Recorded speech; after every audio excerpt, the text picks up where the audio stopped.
भोला भगवान का भक्त। भोला भगवान को माने वाला था। वह जंगल में लकड़ियां काट कर गुजर बसर किया करता था, लेकिन वह गरीब व बहुत था और वह झोपड़ी में वह अकेला ही रहता था। वह सप्ताह में एक बार मंदिर जाया करता था। एक दिन उसने देखा कि भगवान की मूर्ति के सामने बहुत दीपक अथवा अगरबत्ती जल रहे हैं, जिसके कारण हर तरफ धुआं धुआं हो गया था। उसे देख भोला भक्त सोचना लगा कि भगवान, यह तो बहुत याति है कि प्रभु आपकी आंखें जल रही होंगी, सांस व घुट रही होगी, सांस व घुट रही होगी। आप ऐसा करो प्रभु, आज आप मेरा घर चलो। आज लकड़ी बेचकर अगर प्राप्त धन मिल गया तो उससे हम दोनों का खाने का प्रबंध हो जाएगा। उसके भोलेपन और साफ हृदय को देखकर प्रभु उसके सामने साक्षात प्रकट हो गए और बोले, ठीक, तुम जहकर भोजन बनाओ, जब बन जाए मुझे बुला लेना, मैं यह जाऊंगा। इसके बाद वह खुशी खुशी घर गया। दो डॉट भोले भक्त की परीक्षा। फिर भोला भक्त खुशी खुशी घर गया, भोजन की तैयारी करने लगा। जैसे ही भोजन की तैयारी हो गई, उसी वक्त वह मंदिर की तरफ भगवान को बुलाने के लिए चल पड़ा। थोड़ी दूर है गया था, उसी रास्ते में एक बालक मिला। वह बोला, मुझे बहुत भूख लगी है।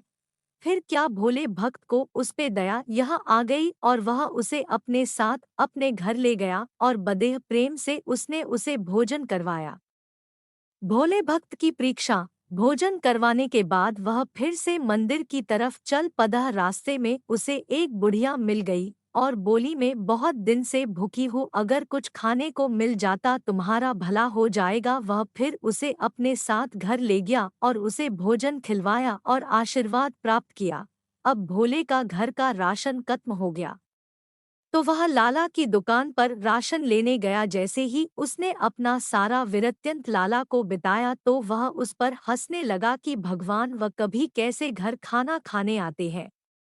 भोले भक्त बहुत मजाक उड़ाने के बाद उसने कुछ काम अपने दुकान पे करवाए और उसके बदले राशन उसको भोले को दे दिया। राशन लेने के बाद घर में खाने की तैयारी करने लगा। जैसे ही तैयारी हो गए, वह फिर मंदिर तरफ चल पड़ा। रास्ते में फिर एक बूढ़ा आदमी भूखा पैसा बैठा था। फिर वह तीसरी बार उसको घर ले गया और उसको बहुत प्रेम से भोजन खिलाया। कुछ राशन शेष बचा था, वह फिर चला भगवान को बुलाने और आखिर मंदिर पहुंचा और भगवान को न्योता दिया और बोला कि भगवान, चलो घर में खाना तैयार है, चलो मेरे साथ। प्रभु उससे देख प्रभु बोले कि भोले, में तो भोजन 3 बार पा चुका हूँ। भोला भक्त बोला कि हे भगवान, की अब को तो मैंने खाना खिलाया नहीं, मैं तो मंदिर अब है आया हूँ। भगवान बोले कि जो एक बचे, बूढ़ी माता और वह बूढ़े व्यक्ति को जो तुमने खाना खिलाया वह असल में मुझे है तो खिलाया है, और अब मेरा पेट भर गया। 3 जब भगवान भक्त के साथ चल पड़े, भगवान ने उसे बहुत समझाया पर लेकिन वह भोला भक्त समझ नहीं पाया। भगवान उसका दिल रखने के लिए उसके साथ चल पड़े। घर पहुंचने की बाद भगवान बोले, चलो मैं एक शर्त पर खाना खाऊंगा। जब भगवान भक्त के साथ चल पड़े, भगवान ने उसे बहुत समझाया पर लेकिन वह भोला भक्त समझ नहीं पाया। भगवान उसका दिल रखने के लिए उसके साथ चल पड़े। घर पहुंचने की बाद भगवान बोले, चलो मैं एक शर्त पर खाना खाऊंगा। भोला भक्त बोले, बोलो प्रभु, कौन सी शर्त? तुम्हें व मेरा साथ खाना पड़ेगा। तो फिर भोला भक्त और प्रभु एक ही थाली में खाने लगे। जैसे ही प्रभु खाना खा कर गए थे, वैसे ही भोला के दिन बदल गए। वह धन धान्य भरपूर हो गया, उसके पास किसी चीज की कमी नहीं रही। प्रभु की असीम कृपा बरसने लगी। 4 फिर लाला का भगवान न्योता।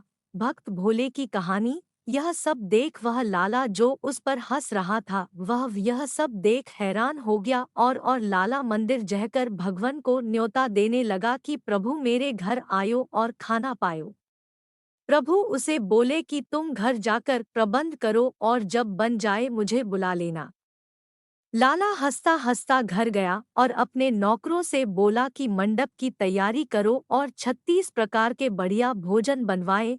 और उसके मन में थोड़ा सा अभिमान आ गया था, मैंने तो भोला से अच्छे पकवान बनाए, भगवान मुझ पर ज्यादा प्रसन्न हो गए। यह मन में सोच के घर से भगवान को बुलाने के लिए चला है था कि रास्ते में वहीं बचा। बूढ़ी औरत और बूढ़ा आदमी मिले, उन सभी ने उस खाना मांगा और बोले कि हम भूखे हैं। लाला ने अभिमान के चक्र में सबको ठुकरा दिया और आखिर मंदिर जा पहुंचा। भगवान को बोलने लगा कि प्रभु चलो खाना तैयार है। प्रभु उसे तब बोले कि पहला तुमने हमारा 3 बार तिरस्कार किया और अब खाने के लिए पूछ रहे हो, वह बचा। बूढ़ी औरत और बूढ़ा आदमी में है तो था जिसे तुमने दूर कर दिया था। फिर क्या वह लाला निराश हो गया और भगवान मूर्ति में फिर समा गए। निष्कर्ष, इस पूरी कहानी देखकर हमें यह पता चलता है, कभी अभिमान व्यक्त होकर किसी को टुकराना नहीं चाहिए। जैसे कि रहीमन जी वह कह गए कि रहीमन इस संसार में सबसे मिले धैर्य, ना जाने किस रूप में नारायण मिल जाए और जीवन में सरलता से है भगवान की प्राप्ति हो सकती है, जैसे धना भक्त भोला भक्त की तरह। तो इसलिए हम सबको सरलता और साधारण जीवन व्यक्त करना चाहिए और प्रभु का सिमरन करना चाहिए। वैसे जो व्यक्ति गुण अथवा विचारों वाला होता, ज्यादातर भगवान उससे है प्राप्त होते हैं।